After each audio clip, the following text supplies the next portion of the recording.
Today, I've got a very special guest. He's a close friend of mine and we met through work actually. So just to showcase that actually what we do isn't just for money. It's actually, we're building relationships. Absolutely. Yeah. Jonathan is a creative, he's an entrepreneur, and he's someone I'm very proud of because he's come a long way from where I met him, and he continues to inspire myself and just the people around him. And he's only 22 years old. Obviously, expose my age like that. No, I want you to introduce yourself and what you do. I'm Jonathan. I'm a sports therapist and owner of Proflex Therapy.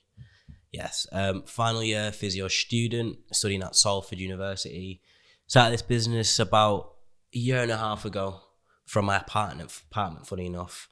And here we are in this new clinic space. Amazing. Yeah, he's at uni. You're at uni, bro, and you run a business full time. And we're inside your new clinic, which you've only just, how long's it been open for? So this new one in this new space, about a month. Okay, right. Yes. How's it going? It's going well. Yeah, Sick. It's going well. Obviously, new challenges of its own, more money to be made, etc. But blessings, yeah. No, I love that. Before we get into it properly, I want to ask you one question. What's one word you would use to describe your journey in business so far? Oof. Learning. Ooh, Yeah. okay. Learning. A lot of learning. And I feel like the deeper you do get into business, the more you have to learn. There's so many things you don't know. So many systems you don't know. So many ways of sales, marketing, all those things people don't necessarily see first. There are so many things you don't know. And you have to learn. Mainly by doing and failing and then relearning. But finding someone to listen to is always good. I see. So give us a bit. I want to take a little bit of a step back and let people know, like, truly who you are, how you became Jonathan that we know today. To take us back a little bit, how you got involved in sports and how you ended up in Manchester. What's your origin story? Okay, so born in Holland, moved to the UK when I was about 7 years old. Lived up north, Middlesbrough, Teesside area. And then I moved to Manchester about 2.5 years ago for uni. Yeah. So in terms of my sports, footballer from the age of about 10 to 16 playing for Middlesbrough Academy, and then 16 through to the end of 18s playing for Sunderland. And then I took a little different route. Wasn't my obviously ideal route, but obviously knee injuries and things happen, and we just have to adapt. Thanks. I'm joking, by the way. There was no injury. Yeah. So what happened then? Ultimately, they said I wasn't good enough. They didn't extend my my contract, so I was out of the academy setup for a while, looking for clubs. I had an agent, promised me the world. Nothing much came out of it. Managed to get one opportunity at Birmingham actually. Done quite well. But again, I wasn't offered anything further. So during that period, there was like a lot of L's, you would say, and that put me in quite a dark place, to be honest. Both mentally, spiritually, and I could say physically as well. Yeah. From football to kind of making that transition, how did you get yourself out of that kind of like dark place and decide, you know what, okay, there are still options for me. I'm going to move to Manchester. For me, it was purely the grace of God, to be honest. Purely the grace of God. So there was a period I was trying new things. There was a period of where I was happy, but happiness is sort of temporary. Happiness is fleeting. Happiness is in the moment situations. So I was having fun, going out, partying, going on holidays, feeling happy temporarily, and then when I was back in my room alone, all those thoughts again come into your head.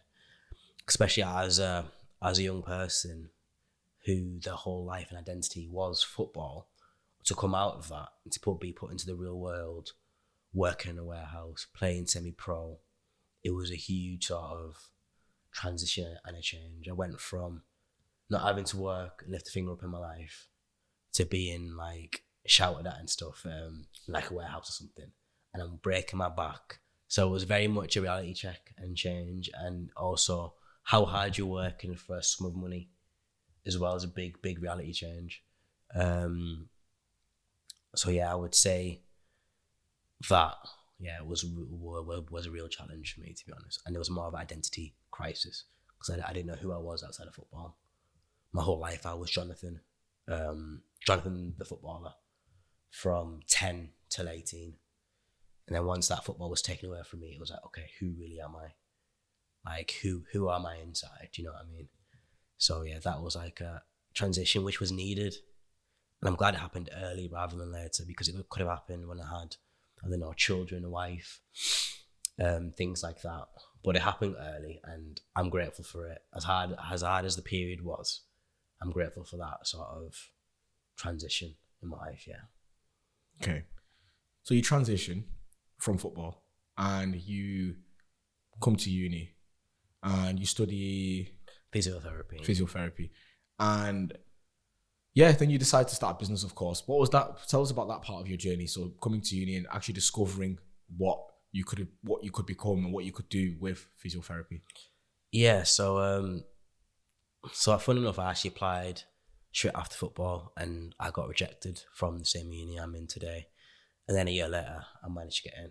So then, yeah, I moved to Salford, thought, you know what, have a fresh start, go into a new environment, meet some new people. My first year was great, to be fair. I really enjoyed the course and the modules. And then I was working as well. I was working in care, doing support work. And then I just thought to myself, how can I make some money while studying and whilst gaining skills and learning new things whilst doing so? And then I thought, okay, let's start off with doing some like massages. So I started off mobile, built my Instagram from 0 to 34K, yeah, in quite a short space of time, using zero ads, just pure organic content and growth. And then it sort of grew from there. Went from mobile to do from my apartment, then moving into a clinic space, then moving to another new clinic space. And now here we are, a year and a half later, which is pretty nuts, to be honest. Yeah. Because it's been a hell of a journey. That's sick, man. How would you say football's helped that journey? Because I know as an athlete, being an athlete and being a business owner, the mindsets and the lifestyles are seen to cross over quite a lot, like discipline and maintaining your body and kind of having to schedule your days out, learning new skills. How would you say that's helped you in your business journey? Yeah, I would definitely say the discipline, the hard work, and also the resilience. So in football, you have to work hard. You have to work hard to climb up till 18, 19, 20. That's an absolute given. There's no shortcut to it, because you will always be found out. So yeah, sort of building that hard work has always been great for me. Run the hardest, work the hardest. But also the resilience as well, the challenges you face in football, the ability to sort of always bounce back and sort of adapt and not dwell on mistakes for too long, because there's always the next game, there's always the next training session. So I think those two things have really helped me. A, to work hard, and B, to have that constant mindset just to keep going and to keep going the right way. But one thing I would say I've learned is it doesn't always matter how hard you work. It's about working hard in the right things you do, because you can work hard, but if you're missing something, you're missing something, and ultimately the outcome isn't going to be. So I think there is one thing to work hard and one thing to work hard and efficiently as well. Yeah. How do you know what's the right thing? Like, how did you find what was the right thing for you? I'll be honest, I'm still learning. But like the one thing you can do is to work hard, which is a given, and then you sort of learn to work harder more efficiently and create systems and methods to sort of help you work the same amount of work, but also to like times the outcome and the output as well. I see. No, if anyone knows Jonathan, you know that like your brain just keeps going. Like I'll get a random phone call at like 11 p.m. Bro, I've just had an idea. You know, like what's going on now, bro? Yeah. And it's like you're always thinking of a new idea and something new. What's always keeping you kind of going? What's the vision? What's the bigger picture that you're always, what's pulling you is what I'm trying to say. Yeah, what's driving me? I think it's got to be family. Like, obviously, as a footballer, you've built that pressure of being the provider for the family. Although I'm the youngest of three, I don't know, but it's always been in me to be the one to just help the family, look after mum and dad. I think that's the biggest driver, and that's the bigger picture in all this. And I know to do that, it takes a good couple of years of absolute grind, hard work, and working efficiently to do so. So I would say that is the main driver, just because of how much time they invested into me as well, with the football, for example, taking me, dropping me off 3-4 times a week for almost 10 years and not being paid a penny for it. So it's like in the back of my mind, I want to repay them for all of those hours and the hard work put into me, to be honest, as well as a lot of other things they've done. Yeah. What does it feel like to be in your own clinic? Because obviously I know you were mobile for a little while and you was in your own home. How does it feel like to be sat in your own clinic? And like your name is on the door, bro. Like it literally just says Proflex. And nowhere else does it say that. Like have the guy's name on the door, apart from obviously the big boss, Carl. Well, you know, you got your pictures up on the wall and stuff, but yeah, like. Yeah.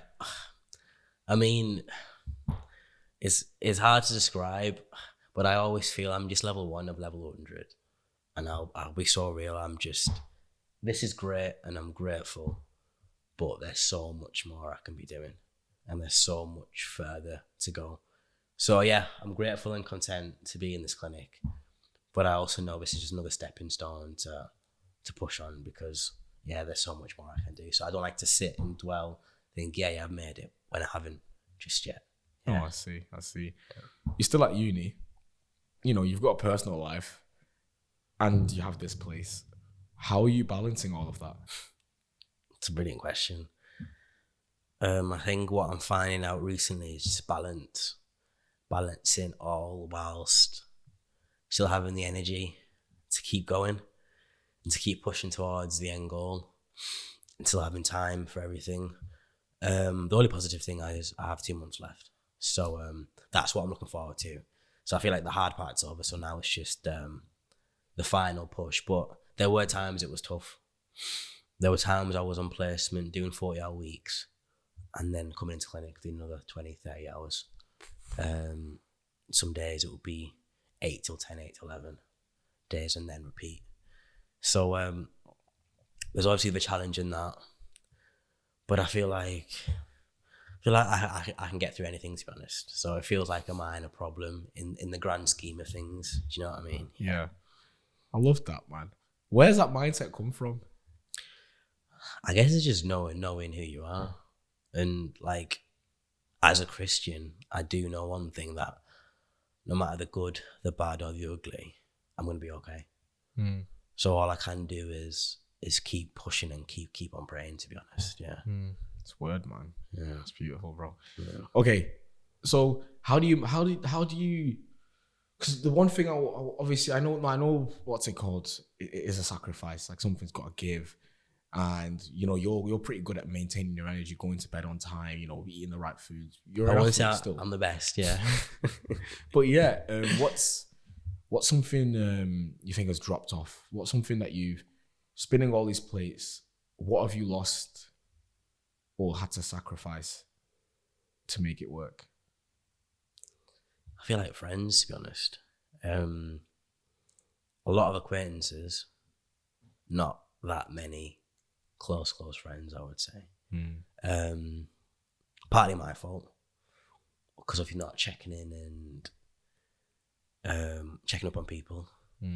But I feel like that's the one thing I've sacrificed. And not going out, not going to the motives, and being that guy who's called boring or granddad just because I don't want to go. But yeah, I would say that's the main thing. And like relationships as well is can be a bit of a challenge balancing everything as well. Yeah. Bro, I can relate to that. I've been called boring many times. And it's just like, you know what, man, like this is there's no choice. There's no choice. I feel like when you have the bigger picture, you know, you have to sacrifice some things in the present. And wasting time is one of them. You want to sort of maximize the time. Like Netflix, I watch Netflix maybe once a week for an hour tops. Just bits like that, really. No, respect. And how important is your health in this whole journey? Because I know you probably train like football, and then you still play. And then there's also, what's it called, classes of Callum, which are intense. Yeah. Serious. Intense. Big up Omni Performance. Omni Performance. I did it once. Like, it's the most intense class you'll ever do. Just 1 hour straight. Just, compound lifts, running, no breaks. Just keep going. And there's Jono leading the pack there, top off as well. Who do you think you are, actually? What's he doing? But, no, how important is your health in this journey? Yeah, it's very important. Ultimately, it's your main driver. But even I have seasons where I don't always prioritize my health. I don't always sleep on time. I don't always eat the cleanest. But the key word there is seasons. It's not like a lifestyle. It's a temporary time of doing so, and then I'm back into a cycle or into a routine. How has your faith played a part in the journey? I feel like it's the main thing, the only thing which has kept me going from the football days. Faith in God, and also like faith in the vision and the plan and the future and the end goal. So yeah, it's a huge pillar of my life. Huge pillar. Yeah. Can we go a bit deeper into the bigger vision then? So where do you see, if you could explain it with like a very vivid like vision, where do you see Proflex being? It's a great question. I love the pause. Look at that. You can see it. Yeah, it's a great question. How big do you want me to go? I want to go big. Like, what's like in 10 years' time? What are we looking at? Franchise. Okay. Yeah, we're looking at franchises, frameworks and structures, all over the UK for one, and possibly all over the world as well. How do you, if someone else is watching this and they're like, right, I want to think that big, like why am I only seeing the world at a limited view, and why is my ceiling only here? What would you say to that person to kind of broaden their thinking and maybe think franchise as well? I think the main thing is, it's a great question. Sorry, bro. I guess you just have to believe, to be honest, because a lot of it is faith. And obviously you haven't seen it happen yet. You haven't seen the steps towards it, but step one is dreaming so big. And like the bigger you dream. So let's say you dream to here, and then you're here, and then you hit it, like, oh, okay, I might just be about there. Well, then if you dream from there to there, and you hit there, you're still massively surpassed your initial dream. So even if it's not a franchise, it's a beautifully run system or a clinic, and I've still won. Yeah. So I think dreaming big. So even if you do miss it, you still got this massive dream, which you wouldn't have done if you were limiting yourself. So I would guess dream big, and then just try and reach your dream, and then see where you land. To be honest, and aim for the stars. Aim for the stars, and then like the bigger your dream, the more chance you have of landing higher up, in a sense. No, I hear that. Do you know, I when I was at uni, I wasn't thinking like you at all, like far from it. And I was literally thinking this today, man. I was like, I think it was today, but I wish someone had just spoken to me and just kind of like spoke a bit more life into me when I was at uni, because like I feel like I feel like there's just no point in wasting time doing things that it just isn't really for you. And when I think back into my past, I'm just like, you know what? Like, I wish I didn't waste so much of that time. Obviously, I do get it. It was time spent development and, you know, shaping me and all that experiences. Yeah. But at the same time, it's like, do you know what? I wish someone had spoken to me and just, or like I had my mind opened a little bit earlier. So to relate it back to you then is, what was that shift for you to think, oh, okay, the world isn't just here.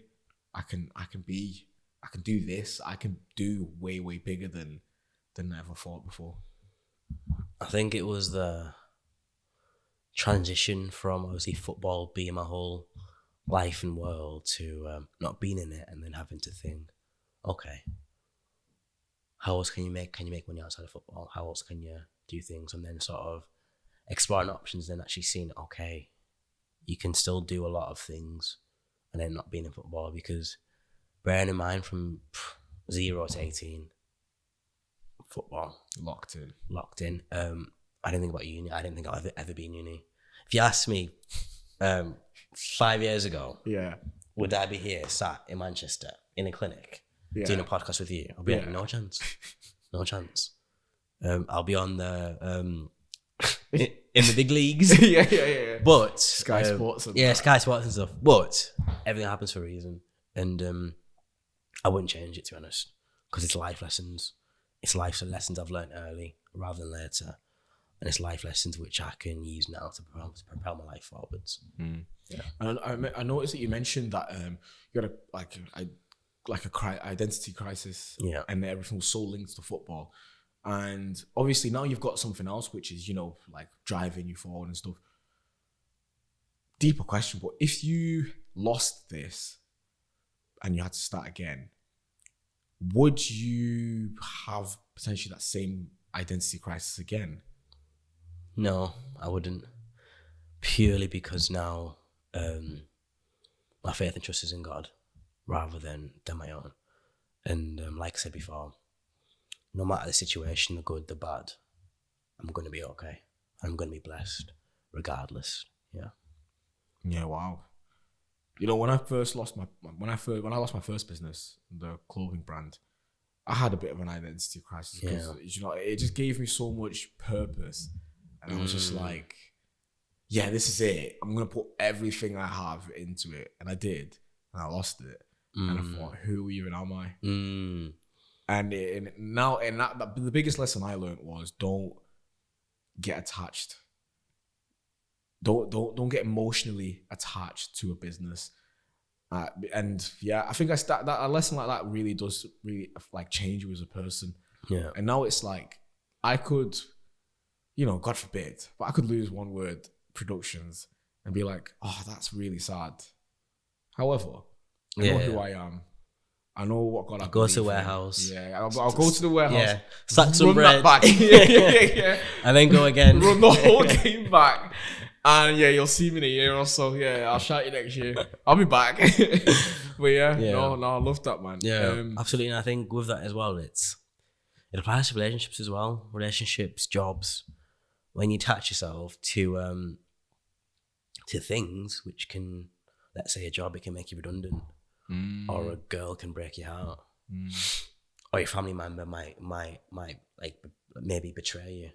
When you attach yourself to things like that, they all have an opportunity of being lost. But for me, when I attach myself to God and Christ, I feel quite invincible, to be honest. And I feel like no matter the situation, no matter the ups and downs, I'll be okay. Yeah, no, I love that, man. And it gives you a nice sense of peace because you're not doing it on your own. Do you know what I mean? It's a journey, and it's a tough journey, as you know yourself. Tough days, tough weeks, sometimes tough months, and it's about keeping your head and keep going because of the bigger dream and purpose, and also knowing that, you know what, it could be so much worse. It could be so much worse, and sort of counting all the blessings you have. I seen a post today, and I think, just from conversations, and I think it's just general realization of this, is like, you know, like the whole thing is actually not building a business. it's actually building yourself. That's the actual thing you're building in this whole process. Yeah, I agree. It's actually who you become. And I think that perspective as well changes how you operate in this, because, and I know something else someone said, I think it was Douglas, was your business problems aren't actually business problems. They're just personal problems showing up in your business.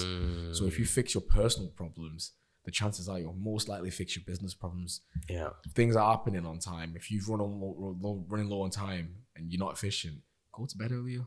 You know what I'm saying? Just set better schedules for yourself. Yeah. Why aren't you organized as a person? Do you know what I mean? Why aren't you emotionally like intact? What's going on? Like, absolutely.